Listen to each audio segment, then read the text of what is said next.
যারা ফেসিবাদের সহযোগী হিসেবে ভূমিকা পালন করেছে, ফেসিবাদের তুষার হিসেবে পরিচিত ছিল, তাদেরকে তাদের সম্পর্কে আপনাদের সুস্পষ্ট প্রতিবেদনের তদন্ত প্রতিবেদনের উল্লেখ থাকতে হবে এবং সেই অনুযায়ী আপনাদের ব্যবস্থা গ্রহণ করতে হবে।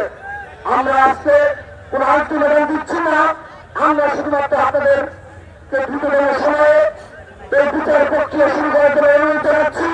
5.5 মাস অতিবাহিত হয়েছে, আপনারা যত দেরি করবেন তত এই ফেসিবাদ নির্মূল প্রক্রিয়া আরো কষ্টসাধ্য হবে, তাহলে পুনর্বাসন আরো সহজতর হবে।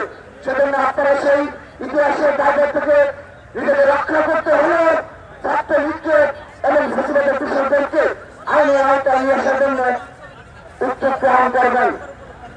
উপস্থিতি আমরা দেখেছি সর্বশেষ 2 আগস্ট আন্দোলনে আমরা যে ছাত্র জনতা যে ঐক্য গড়ে তুলছিল, সেখানে সকল ছাত্র সংগঠনগুলো একেবারে ঐক্যের মাধ্যমে 2 আগস্টে লড়াই করেছে, সংগ্রাম করেছে এবং সেখানে আমি স্পষ্টভাবে বলছি বৈষম্য বিরোধী ছাত্র আন্দোলন একটি কমিটি ছিল এবং তাদের নেতৃত্বে বাংলাদেশের সকল ছাত্র সংগঠন এক এবং ঐক্যবদ্ধভাবে রাজপথে বিগত 15.5 বছরের ন্যায় ভূমিকা পালন করেছে।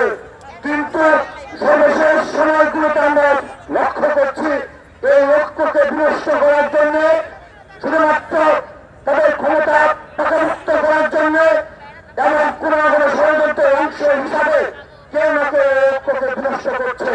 ছাত্রদল স্পষ্টভাবে বলতে চাই, আমরা এখনো বাংলাদেশের সকল ছাত্র সংগঠন এক এবং ঐক্যবদ্ধ রয়েছি। ফেসিবাদের বিরুদ্ধে আমরা এক এবং ঐক্যবদ্ধ রয়েছি। বাংলাদেশের স্বাধীনতার সার্বভৌমত্ব রক্ষায় আমরা বাংলাদেশের সকল ছাত্র সংগঠন এক এবং ঐক্যবদ্ধ রয়েছি। কিন্তু যারা এই 2 আগস্টের আন্দোলনকে কুক্ষিগত করতে চায়, যারা এই কুক্ষিবৃত্ত দাবি করতে চায়, তারা যেন ঐক্যকে বিনষ্ট করতে না পারে, সেজন্য সেজন্য দায়িত্বশীল ভূমিকা পালন করে আমরা আজকের এই মার্চ ফর জাস্টিস থেকে অনুরোধ জানাচ্ছি, আমরা শান্তভাবে সংযমভাবে ধৈর্য সহকারে আমরা সবকিছু অবজারভেশন করছি।